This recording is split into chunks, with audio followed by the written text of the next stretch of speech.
Linearization for approximation.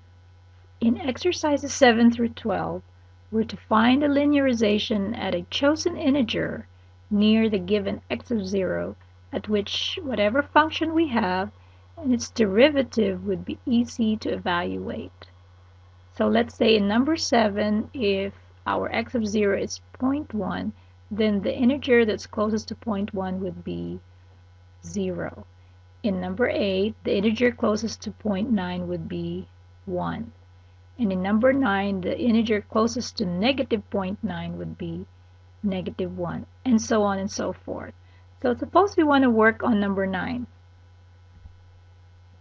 What we have is a parabola that opens upward, and we'll see what kind of linearization we'll obtain when we evaluate x of 0 equal to negative 0.9 and look at an integer that's closest to negative 0.9, and as we said, it's occurring at x equal to negative 1.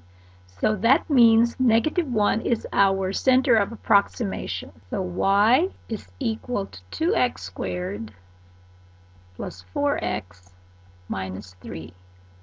And our center of approximation would be when a is equal to negative 1.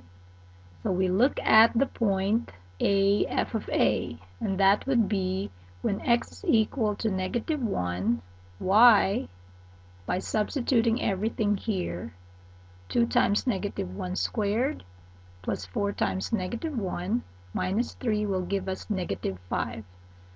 So the point, therefore, would be occurring at negative 1, negative 5. And it turns out here, it just so happened that it's occurring when x is equal to negative 1, then y is negative 5, means it's at a vertex. So let's see what kind of tangent line are we going to get. So the next thing we need to do is take the first derivative.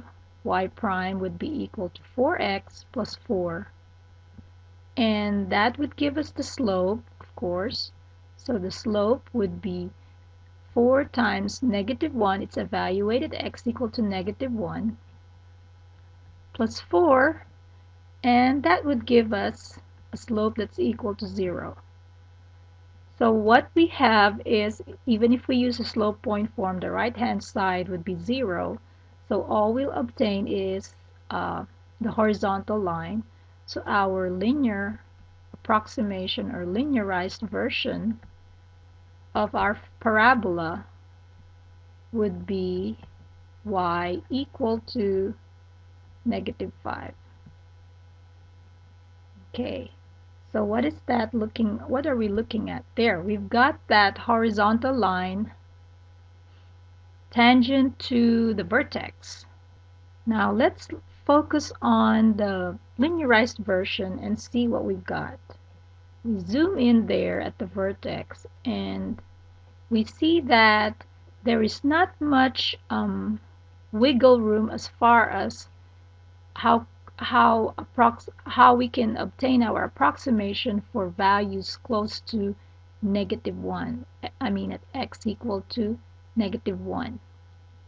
See there.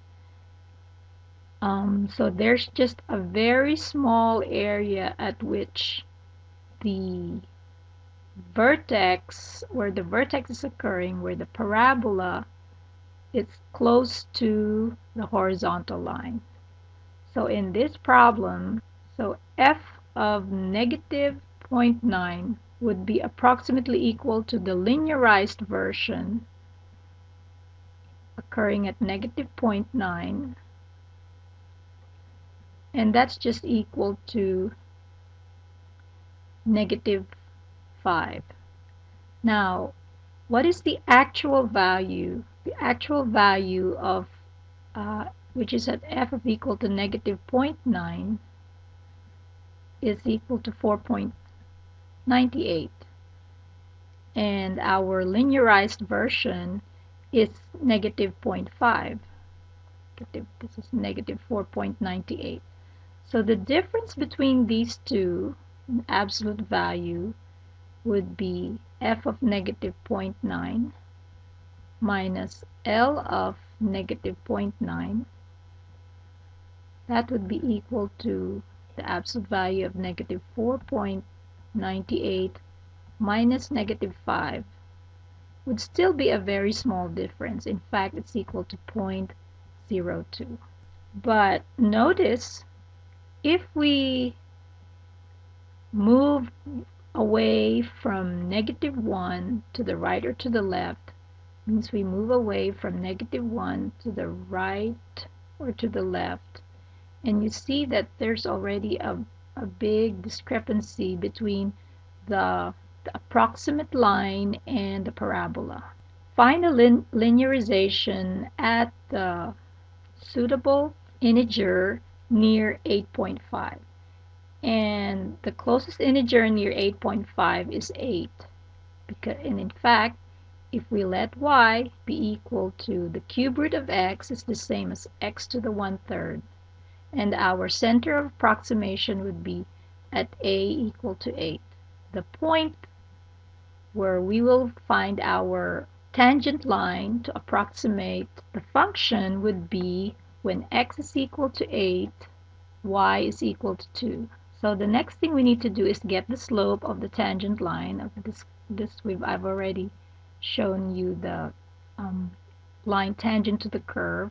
We have y prime is equal to 1/3 x to the, what would be the power now when we take 1 off of 1/3? That would be negative 2/3. So that would be equal to 1/3 times the cube root of x squared. And if it's evaluated at x equal to 8, then our slope would be 1/3 times the cube root of 64 is 4. So that's equal to 1/12. And now we're ready to write our linearized version using y minus y1 equal to m times x minus x1. And so that's y minus 2 equal to 1/12 times x minus 8. And this is just equal to 1/12x minus, it's 8/12. 8/12 is the same as 2/3. And so now I need to put 2 on the other side. So if I add 2, and if I use the least common denominator, 2 is the same as 6/3. So what we have now is y is equal to 1/12x, and that's negative 2/3 plus 6/3 would give us 4/3. And this equation of this line tangent to the curve is represented by this red line here, which is tangent to the curve where when x is equal to 8, then y is equal to 2. So if I want to approximate now, if I want to approximate the cube root of 8.5, what I will do is substitute, plug in 8.5 into my linearized version, and what we have would be 1/12 times 8.5 plus 4/3. This is equal to 2.04166667. Now, what is the actual f of 8.5? F of 8.5 would be 8.5 raised to the 1/3, and that is equal to 2.040827,551. And you see how the difference between these two is very small. The difference between these two numbers, you can just take the difference or the absolute value difference, and that just means that this linearized version of f of x is a very good approximation for f of 8.5. Now let's see what that means graphically. We zero in on where when x is equal to 8, y is equal to 2. So if we look at this point and zoom in, what we have would be a line tangent to the curve, and there is a lot of wiggle room for which we can estimate value of f of x closest to 8, even as far as 8.5, we got a good approximation.